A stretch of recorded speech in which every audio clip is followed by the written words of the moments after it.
Welcome back to the Paddle and Fin Podcast Network. We're brought to you by Yak Gadget. For all your fine kayak fishing accessories, go to yakgadget.com. Pelican cases, coolers, and lighting. Go to pelican.com. And the 153 Bait Company. For all your hard and soft bait needs, go to the 153anglers.com. Now let's get this show started. It is Bass, Kayak, and Beers at Paddle and Fin Network. Hope you guys having a great Tuesday. If you're at home, grab a beer, relax, and enjoy the show. If you're driving, if you're listening to your commute, please don't drink and drive. Wait till you get home. But listen to the podcast anyways on your commute. It'll make you feel better, and you won't be raging over that idiot who caught you off and didn't put the blinker on. So, enjoy the show. It'll keep you in a good state of mind before you go to work. Anyways, great show for you today's. I got Charlie Wells from DigiWells. He's been on my podcast before, and he's done a little bit of the behind the scenes. If you go back about 2 months ago, the title of that show was A Peek Behind the Curtain, if I'm not mistaken, with special guest Charlie Wells. Charlie Wells, like I said, does a little bit or a lot of the kind of behind the scenes that you see on some of the content creators out there. Me, myself, having a sort of brand, and I use that term loosely, I am nowhere near the content creator that some of you guys out there that are listening are, or some of the guys you may be thinking, or girls that you may be thinking as content creators. I am nowhere near that. But I am trying to build something with my brand, Bass, Kayak, and Beers.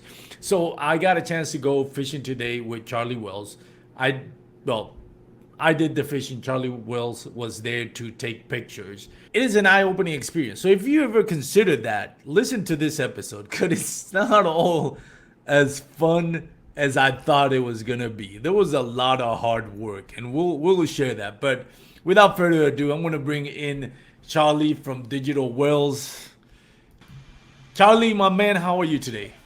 I'm doing awesome, Armando. Just with a flip-flop tan from the pedal drive, just baking in the sun today. I didn't have a beer last time, but Texas Classic Shiner here today. I didn't even want to talk about the beer that I have. I'm having a light beer because Miller Lite. There you go. Judge me if you need to, people. I don't mind. I might deserve it. But anyways, I'm drinking a light beer because Charlie, you and I were doing, like I said on the intro, the photo shoot for mainly Douglas, other products. And we were at over 100 degrees. Yeah. Humidity at 1,000. You almost completely dehydrated. I was worried about you for a second.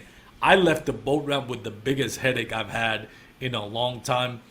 It was blazing hot and not a cloud in the sky, man. How are you feeling? Yeah, man. It was quite the day overall, right? So, got to the ramp a little later than I should have. And then from there, honestly, the morning was pretty nice, but I knew it was coming, right? And so, man, when we got to the point where my NRS sun shirt and my life jacket felt like they were killing me, I was ready to crawl out of that kayak, man, and get to the beach, the bank as soon as possible. So overall, I definitely got dehydrated. I definitely was exhausted there more than I should have been. And at that point, I definitely should have got off the water, and I did. So I really appreciate you looking out for me there. But yeah, that had to have been the hottest day of the year, at least for me on the water. Yeah, definitely for me on the water. That's probably the hottest day and most strenuous day I've had on the water. So this is the thing that I wanted to share this experience so my listeners, because there might be somebody out there that's thinking, you know what, I want to do content creator. I want to do brand. I want to get pro staff and all that. And you can easily do that. There's a lot of companies that'll offer you that 20%. If the company's offering you a 20%, I'm not going to judge you if you take it. I used to do it in the past. Keep in mind, if you taking 20% discount, you're basically the client. Right. I mean, you're just a client. Unless we're talking about 50, 60%, you're basically their client. You're not, the whole pro staff thing is more like badge of honor kind of thing. And it's kind of like, well, now in today with social media, it's not even, I think it's more like a punchline than a badge of honor. What do people need to know in order to really get into that? Right. Well, I think you're kind of hitting on the first thing that people need to know, and that would be, you know, what are we shooting? So just as a quick kind of level set, I kind of think of it as like a day on the water where I'm shooting content for you while you're fishing, right? So like some examples of this would be, you know, I told you, act like I'm not here, right? Like I might stop you at times, but at the same time, just fish, you know, fish best lures, best spots, high percentage areas. Don't worry about where we are, you know, we'll put content together, right? So it's really a day on the water, and you just have someone there capturing that for you. So that's kind of it. You know, photo shoot, I think myself and most people would think like flashing lights, you know, light stands, camera on tripod, you know what I mean? Although, you know, maybe some of our shops, we should have had a tripod, right? But so that's first, but kind of to prepare, really you need to know what you're needing, right? So in this is a tough one, right? Because a lot of people need a lot of things when it comes to social media, when it comes to brand partnerships. And sometimes those brands will actually send you a photographer. Seen that a few times. You know, most often it's that, hey, they're looking for you to send them content, right? And so in this case, you know, there's a few people who you wanted to represent well. So we basically, before the photo shoot, got a shot list together. What are the things that need to be true by the end of the day to say it was successful, right? So we needed to have some hero shots with Hobie. We needed to have some hero shots with Douglas rods, right? There need to be, and I call hero shots, I just call these like things that are memorable. Whenever someone sees it, they think, oh, that's Armando, or hey man, that's a Hobie 360, right? Like these kind of hero shots that really call attention to a product or to a person in a way that's memorable. Now there's a lot of just redundancy in fishing, right? People flipping reeds, people doing other things, and that's everywhere, you know, social media, videos, whatever it may be. But we needed to really dial in what are the shots that needed to be there to have a successful day on the water and to take away the content you needed for, you know, for what you're looking to do. So that's the first thing. Okay, know what you're needing to shoot and then work with someone to get that shot list prepared. Or if you're going to shoot yourself, you need to have your own shot list. I use an application called Trello to manage my own personal business, which is a marketing agency, and all of our projects. And then in the side hustle of dealing with fishing, I also manage other things there as well for that particular thing. So I have a checklist there. I can look at that throughout the day and say, are we hitting, you know, all of these things that we need? Oh, I need to grab this. So when I see that opportunity, I'll ask you to, you know, take that shot, whatever it may be. So that's step one, just having a plan. That's cool. So, and go ahead. No, I was just going to say, I couldn't remember if you asked me to tell you the whole thing or just talk about how to get started. No, that's a good point. And yeah, we can branch out from that. And that was one of the eye-opening things when we were talking about it. And I told you, hey, I need to, you know, up the quality of my pictures. Like we talked on our previous episode that you and I recorded, you mentioned it's like GoPros and cell phone pictures only take you so far. Right. You know, there's a point where you're gonna need something more. And it's true. You know, I found that growing, like the thing about it is the most frustrating thing about, I think, trying to build content creator when you're trying to do it yourself is like you get pictures that you're like, oh man, this is a killer picture. This is gonna be awesome. You put it on your Instagram account and you get this amount of likes. Then all of a sudden you just put a picture. I remember one of the pictures that I got one of the most likes was a picture of a simple rod. It wasn't even an expensive setup. A simple spinning. It's a spinning rod and a spinning reel. It wasn't anything fancy. And a Ned rig. I posted that picture, and I don't know what that picture did to algorithms, but I had hundreds of likes on that picture. Right. Like hundreds. And I'm like, this is what you people like? A picture of a Ned rig on the hook keeper on a spinning setup? And then meanwhile, I have pictures of a 22.5-inch bass holding it up, and that gets, you know, I lost like half those likes. It was so frustrating to me because, like, I have no idea what people like that. You know, Right. I thought was going to be what's going to blow up. And I still don't understand half of it. But being on the water, I thought the thing that opened my eyes at the beginning was you going down like, okay, you were so professional about that. You were like, okay, you had a list of I don't know how many, 20 or 30 pictures that you want, or styles of pictures that you wanted to take. You said like, okay, we're gonna do this picture, this picture, this picture, this picture, and this picture. And I was like, I thought I just had to catch fish and you hit the click button on your camera. I thought that was what we're gonna do. So what are some of the misconceptions that people have when it comes to building content creator as far as pictures? We're not talking about videos. We're not talking about YouTube, but more like pictures that are for Instagram and social media type stuff like that. Yeah, just to quickly touch on quality. If you want to hear me talk more about quality, listen to the other podcasts where we go into depth about this. But just to touch on that, most modern phones, the GoPro sort of, they take good pictures, right?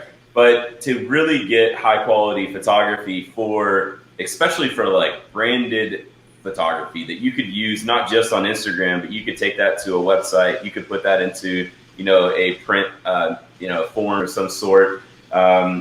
You really want to be capturing that with a higher resolution camera. So just to lay that out there, today I was shooting with the Sony.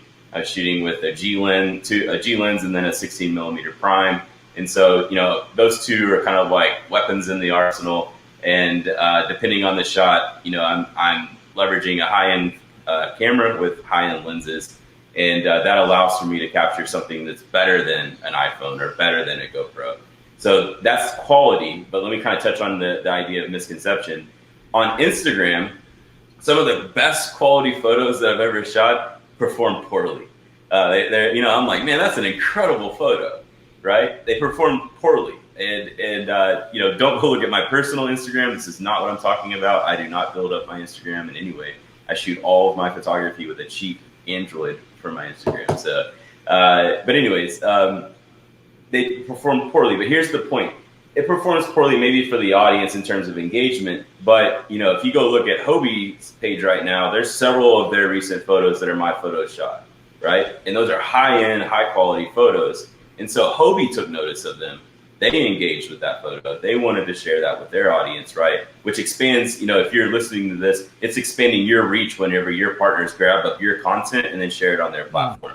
So now their followers became now your audience. And so that's an important key to think about, that sure, maybe your followers didn't engage with the photo, but when you produce high quality content and your brand partners pick it up and share it, then that's going to reach their audience. And Hobie has a big audience, right? People are paying attention to that page. They want to see what Hobie's putting out. And so if you go and look at the comments of some of these, people are asking questions. Hey, where did this crate come from? Or what's that paddle holder on the A-trail there? You know what I mean? So they're taking notice of the engagement they're getting on their own page, posting your content. So misconception number one would be that high quality content is going to always perform for you.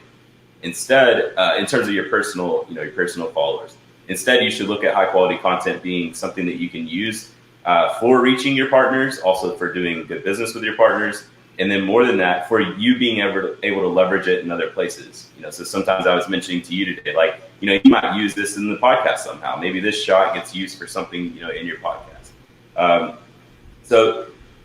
Second misconception, though, that was two misconceptions. The second was that it would engage well with your audience, but I think so. My brain's still fried from the day, to be honest. I came home.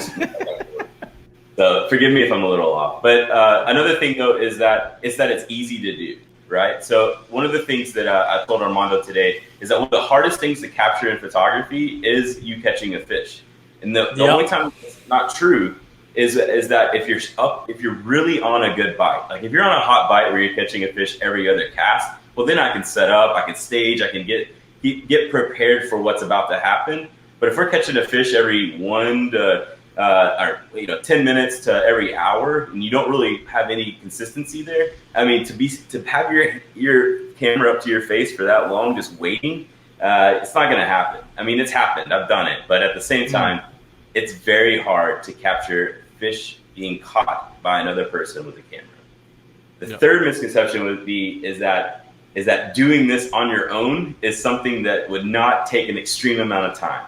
So if you were to do all of the photography I did today, I don't even know how you would do it for Armando. I mean, like Armando, I don't know how you would accomplish that, to be honest. There's some that you could, but not all. But more than that, it actually is an investment, for you to go out and tell your buddy, like, hey, would you mind coming onto the water with me for a day and shooting some photos for me? Even if that guy doesn't know how to, shoot very great photos, that third person perspective is very valuable for you as a content creator to share with partners, to share with brands, to share with others, to be used whenever it's out there. So that ability for the individual to create high quality content, there are guys out there doing that. They're really good at doing it, but there's a lot of people who are doing that poorly. So those are 3 misconceptions, I think, maybe. Yeah. It's a bonus. And yeah, it's I can see that. One of the things that was eye-opening to me as well, like, first of all, when we're talking on the phone, it's because you and I are, I consider myself, or I consider you a friend more than somebody that I'm hiring to do this job.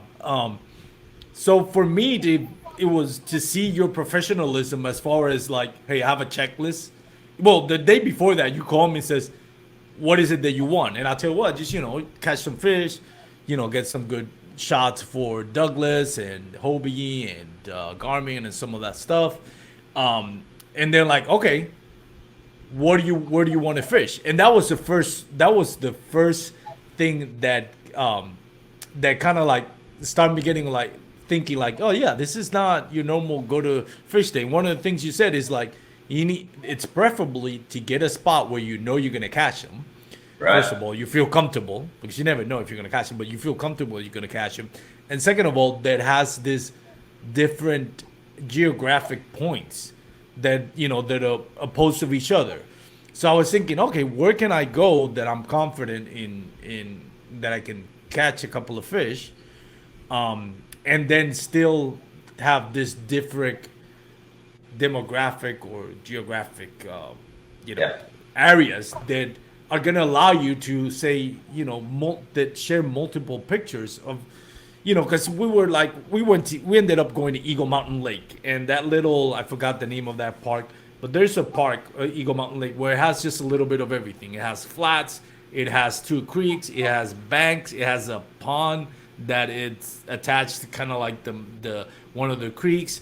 There's the reeds, which we were fishing most of the day. So there was like, okay, so now we got different pictures. If I'm fishing on the reeds the whole day, then how many pictures am I gonna post of me fishing on the reeds? At some point it becomes repetitive, right? So you have to look for a place that has this different options. There's docks, there's offshore points, there's creeks, and you have to be confident that you can catch them on all of these points, because that's the point, right? And that is not always going to happen. I found, today was different because we went to docks, we went to the reeds, and we went up the creeks, we even fished flats, and the bite was tough. The water temperature was in the 90s, like 91 and 92 in some spots. So you can imagine how hot the day was. Those fish were as lethargic as you can get.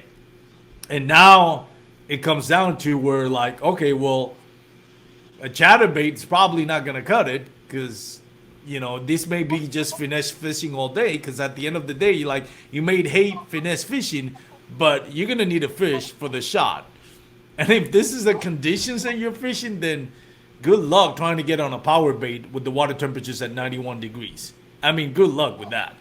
Yeah. So that's some of the stuff that people need to consider when you're going to invest in, let's say, in a photo shoot. Because it's not just going to a lake or your local pond and fish if you really want to get the most out of it. Right. Yeah. Here's my opinion on this. You have to be, if you want to be creating content, I mean, this can go for tournament anglers who create content. Yeah. There's people who do this really well. There's some pretty influential anglers in the tournament scene who seem to be shooting content with each other lately. And in doing so, there's a quality of even just normal photos that is going up for those people. And so tournaments all the way down to just the content creator who loves fishing and wants to share, their love of fishing, or maybe grab a few brand partners, whatever it is, wherever you fall on that, right? You have to be a good angler to create fishing content, because the whole idea of content revolves around fish and your ability to catch them. And so, that is something I think that, going back to misconceptions, that's probably one of them, right? That a lot of people who are, I guess you could say, quote unquote, fishing influencers, aren't good anglers. Now, there's some variation here. If I go beat up the same lake every day, of course I'm gonna be able to catch fish there. But if I have the ability to get on to mixed bodies of water, different bodies of water, and still perform, that allows my content also to be diversified, right?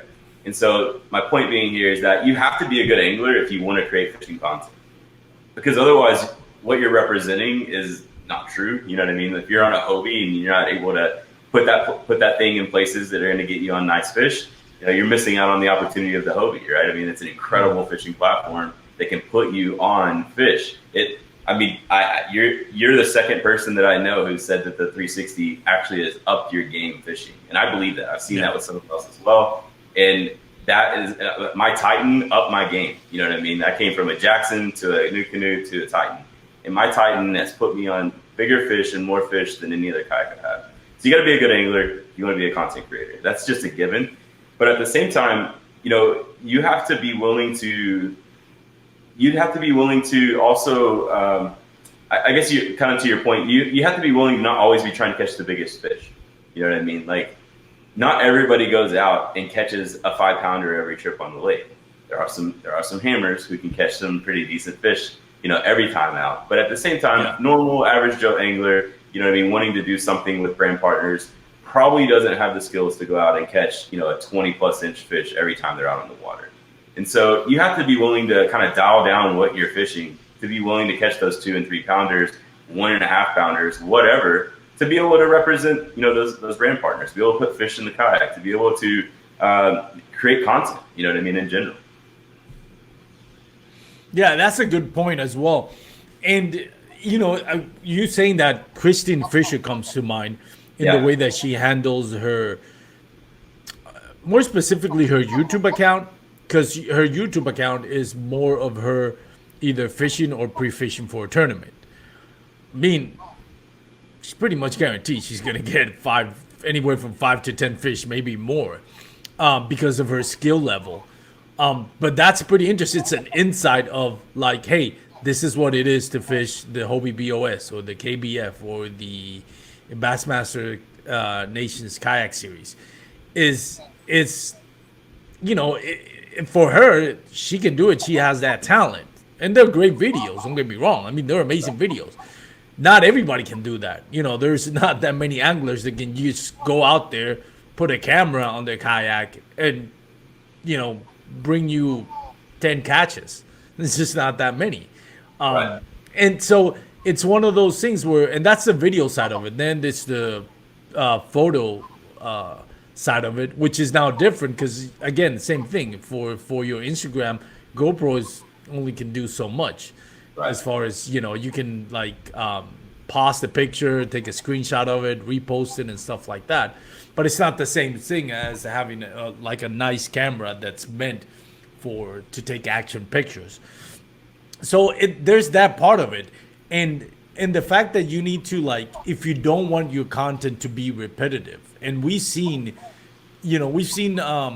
social media content creators says it's the same spot. Yeah, that's a pond, and it's the same pond you've been fishing every day, which is fine. Yeah, it's great. But at the same time, if you wanna invest, because that's the other thing, you have to now, if you're gonna invest in somebody that's gonna take the pictures for you and form a portfolio of pictures, now that's money that you're investing. Now, if you got a buddy, a friend, your partner that is good at taking pictures, and save yourself that money, great. But if not, for 90% of the other people out there, they may have to pay to get somebody to take those pictures. Now you have an investment, and now you need to catch fish. And catching fish may be out of your comfort zone because the conditions are not the same. You're not gonna always fish the same body of water because then it becomes repetitive. And now what are you paying for? You're paying for somebody, for the same recycled, regurgitated picture all the time with the same background. So there's different things that I wasn't aware of, or was ignorant to. The fact that now I have to make sure that as best as I can catch fish in every spot that we're going, so it can be, we have that contact. Otherwise, it's just me just casting out, or holding a bait, which happens. This is going to be part of it, because you're not always going to catch fish. But that's one thing that I think people really need to understand. You need to prepare yourself for fishing in bodies of water that are going to be out of your comfort zone, and fishing baits that are going to be out of your comfort zone, because the bite is going to be very one-dimensional on that day, especially in like today, hot summer days, where it's going to be, it's pretty much going to be dialed into the finesse bite.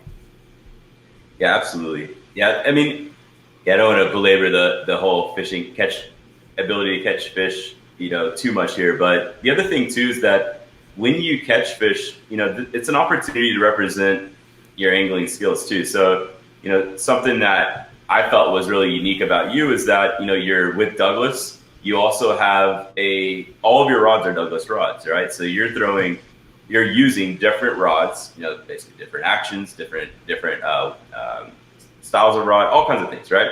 But this is an opportunity when you're catching fish, using those rods to put them to showcase them, basically, right? It also allows you to showcase other things, lure, reel. And the way that I look at this is that, you could take that photo yourself. But again, if you're thinking about it as from, I guess you could say, growing a brand, if you will, by putting that into having someone third person shoot that, by having a high quality photo there, that's something, again, that person, in this case Douglas, right, can pick up, put on their social feed, put into their maybe even in their stores, right? I was laughing because Catchco had the cycle bait, a big photo in their booth. It was a cycle bait. It was Brandon, that bass fishing dude, holding it, and I was like, "Ha! I made it to iCast." You know what I mean? And so, like, that quality of photo can be printed out, by your partner and used. So there's you in iCast in the the Catchco booth, basically, because you took a higher quality photo than just your phone or your GoPro. So my point being here, then, that even just having someone to shoot photos for you when you catch those fish is an opportunity for you to showcase how you caught those fish, which usually represents your brand partners if you have them. And that's another good point. One of the things that we found out in the hard way is sometimes fish don't want to cooperate. Now it is that pressure. And for me, one of the things was, like, at the beginning, especially the first couple of hours, and it was funny because before you got there, I was already in the water and I was catching fish. Right.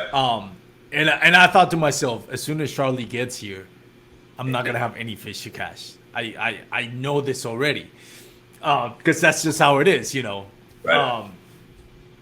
So once you got there, now I'm looking over the corner of my eye and I'm watching somebody, even though it's a friend, just taking pictures of me. Now the pressure is like, God, I gotta find a fish. Now I'm not enjoying my fishing experience. Yeah. Now it becomes like, hey, this is not just my day off to go out fishing and relax and unplug from all the stress from work and just life in general. Now I'm here. Now I'm pressured because now I'm investing money into my brand, and I need to catch a fish. And it's not happening. It is not happening. They're not cooperating.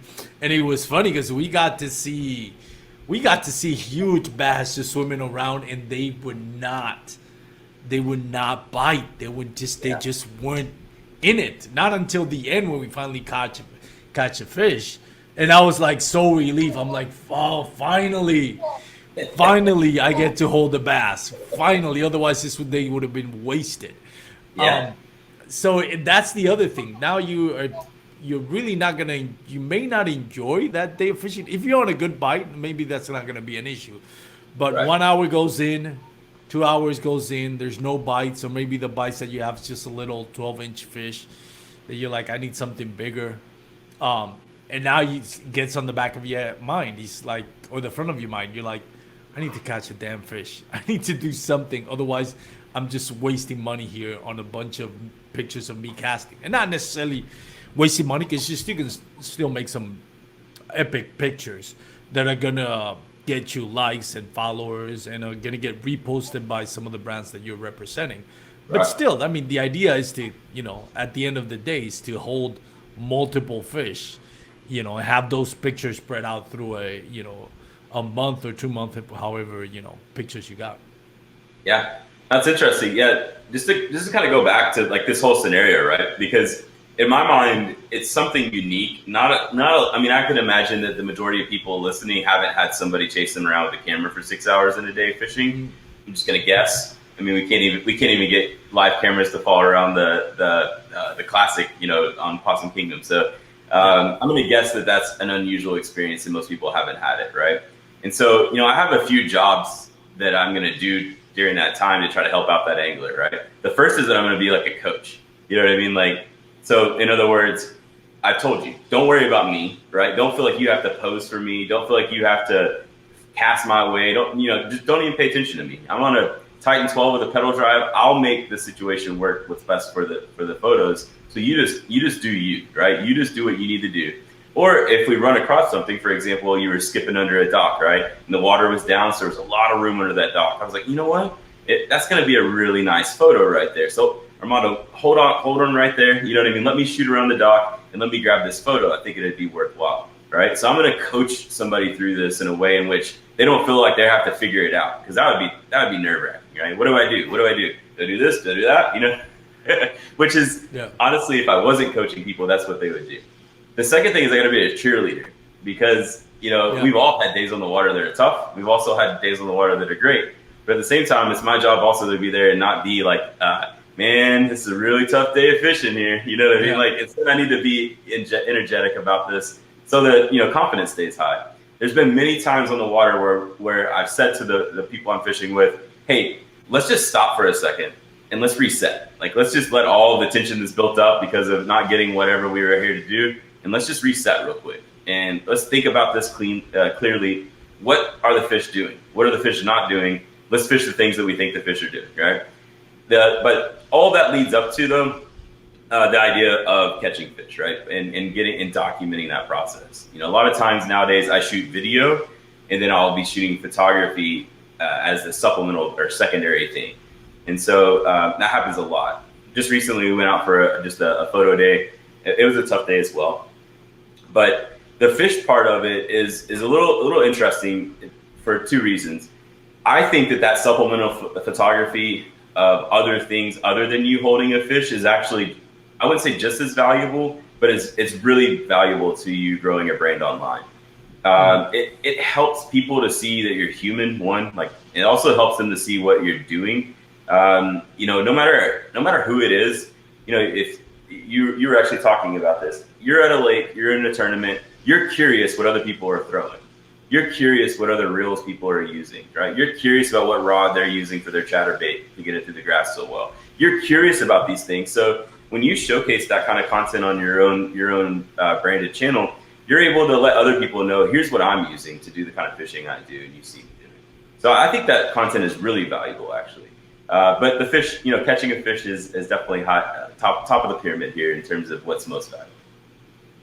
Yeah, it's kind of like the end game. You at the end of the day, you want to catch hopefully multiple fish, right? And be able to get different shots from it, and spread them out through. You want those pictures to last a long time. You don't want to pay somebody every week to go with you and take pictures of fishing, because that's going to be a whole lot of expensive. Right. So you want to get enough pictures where you're going to spread them out through, 1-2 months, depending how much posts you do on Instagram. And that's the thing about it. It's like there's so much stuff that I was ignorant to. And one of the other things that I thought, and it was weird, and you noticed it on my face, and you had to pause and tell me, kind of explain to me, hey, this is why we're doing this. And it's like that whole posing of the pictures. Okay, you need to hold it this way. You need to hold it this way.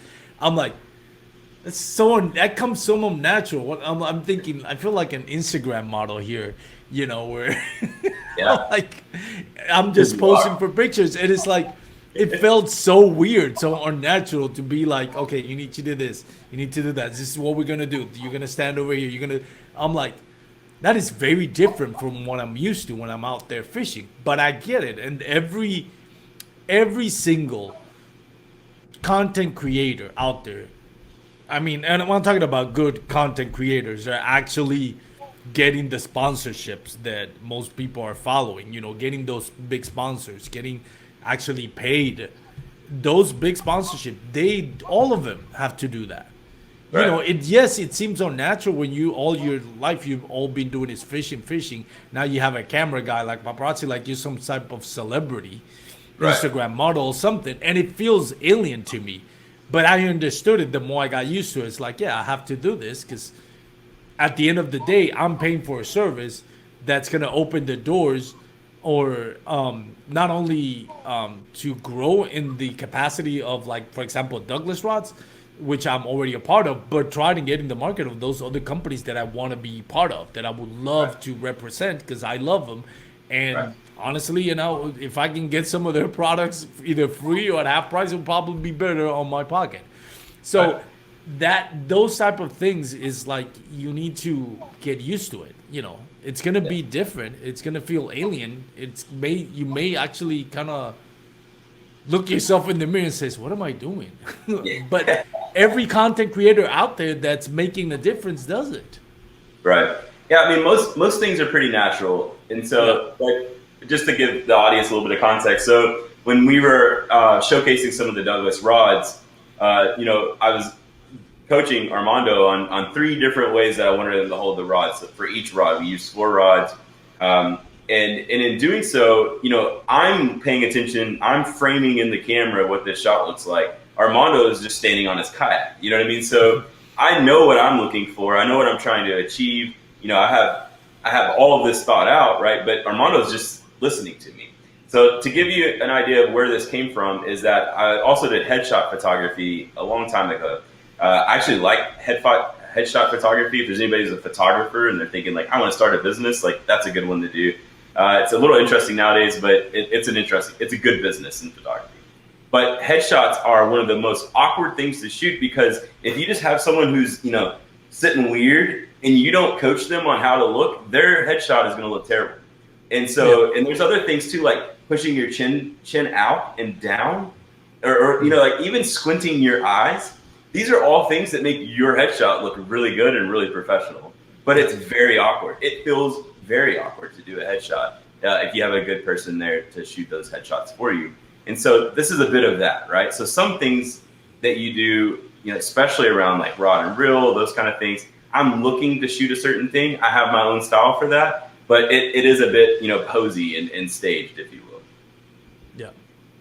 And this is part of it. I at the beginning had trouble with it. I was like, it's not like, I feel like I'm being fake, but you're not. It's like people need, like, if, again, for those out there that are really listening, I'm sorry, I said that wrong. For those out there that are really interested in doing that and going that route, it's just part of it. You know, it's just, it may not come natural, but it's part of it. You're going to feel like this is not me, you know, that's fine. If you don't want to do it, there's nothing wrong with just going out fishing and having fun.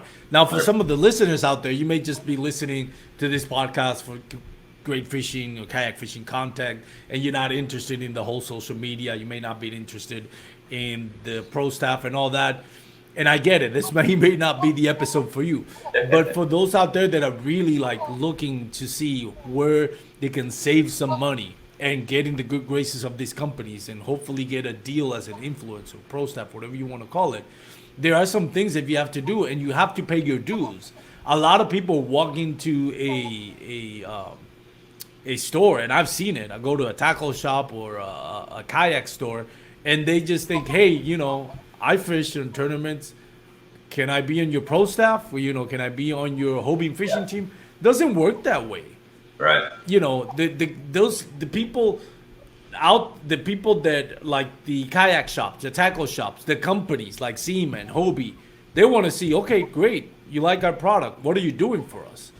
You know, are you posting pictures of us? What type of pictures are you posting? You know, is your what is your following? What's your social media platform look like?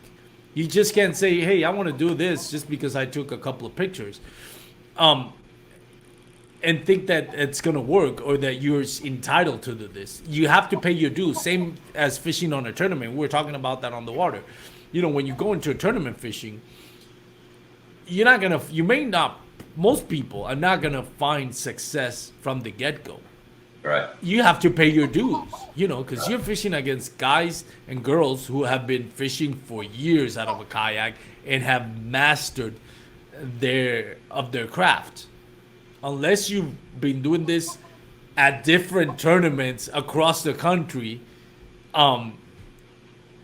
you know, it's going to take time. It's going to take time to achieve that. It's going to take time to get recognition. And it applies as an influencer as well, or as a pro staff, or as a whatever you want to call it.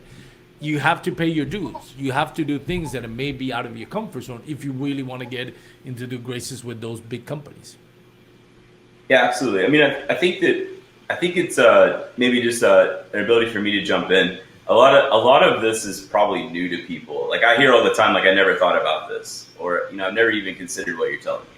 And that's not because I'm some genius. It's just that I'm coming from business in the marketing world, digital marketing, and I'm applying principles to fishing.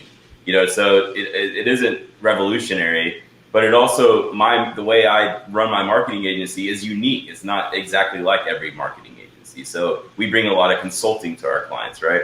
And so a lot of this may sound like, dude, this is way over the top. Like, and it is in some sense, you know what I mean? Like having someone do professional photography for you as a kayak angler, like that sounds like maybe in 5 years that makes sense. But right now today, like I'll just keep snapping with my iPhone. My GoPro's done a good enough job, and there's nothing wrong with that. So yeah, there's nothing wrong with that. Yeah, get that out there, and then just say, but if you look at where people are going, right? If you look at pros in the fishing world, if you look at tournament anglers in the pro arena of that, their quality of content is coming up. And so if you are wanting to make a name in this space, that it has to do with how you then influence the tournament scene, influence the fishing, kayak fishing scene.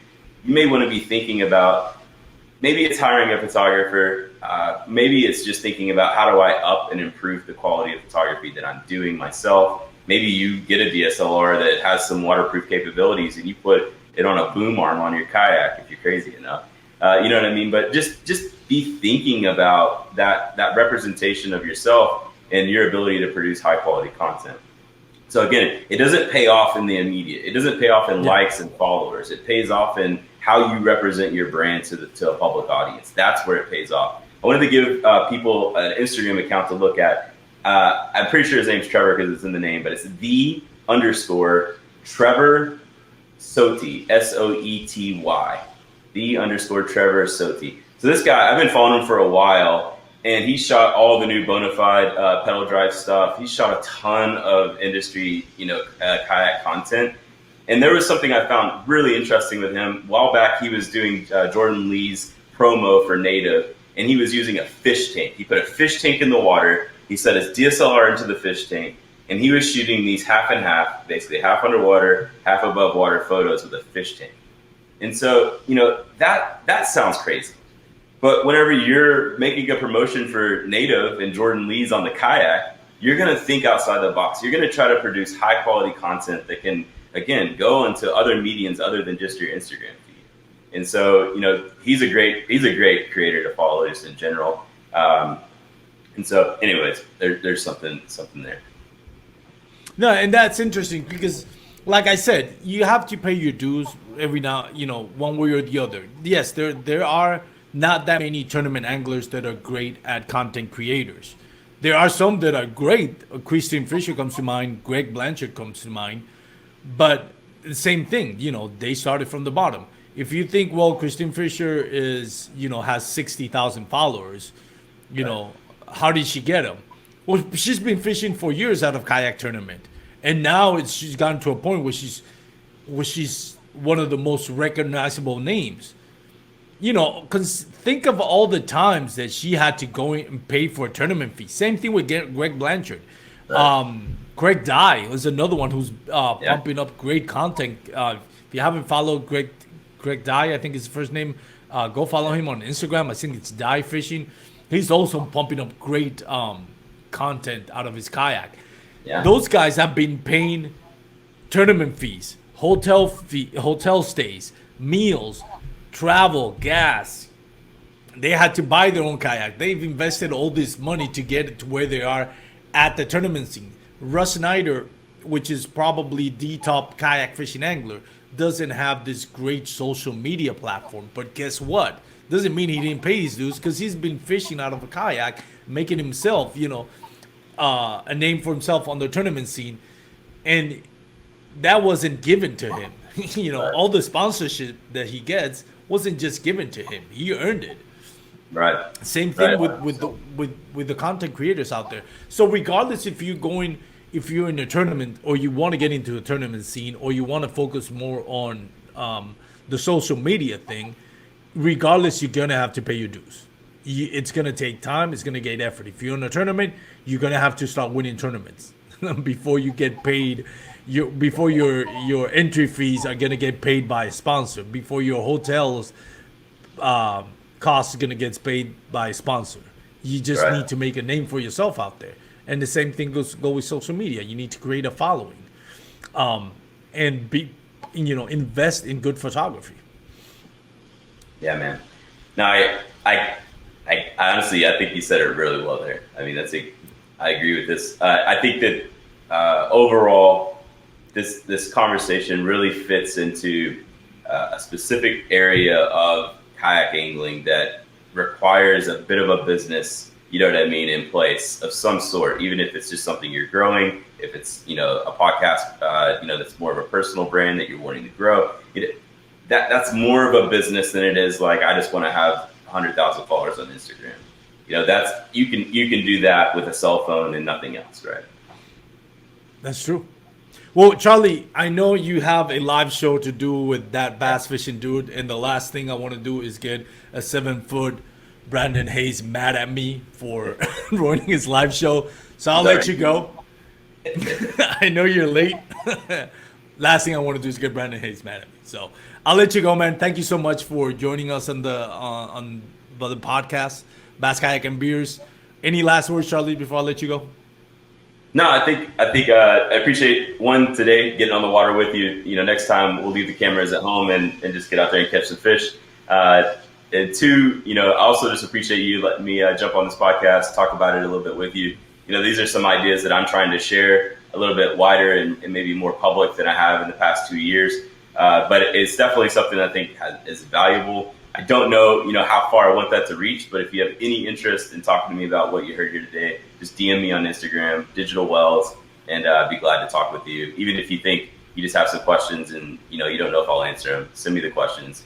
You'd be surprised. I'm very curious to see how people take stuff like this. You got a bunch of hate, just leave it in the podcast comments. Exactly.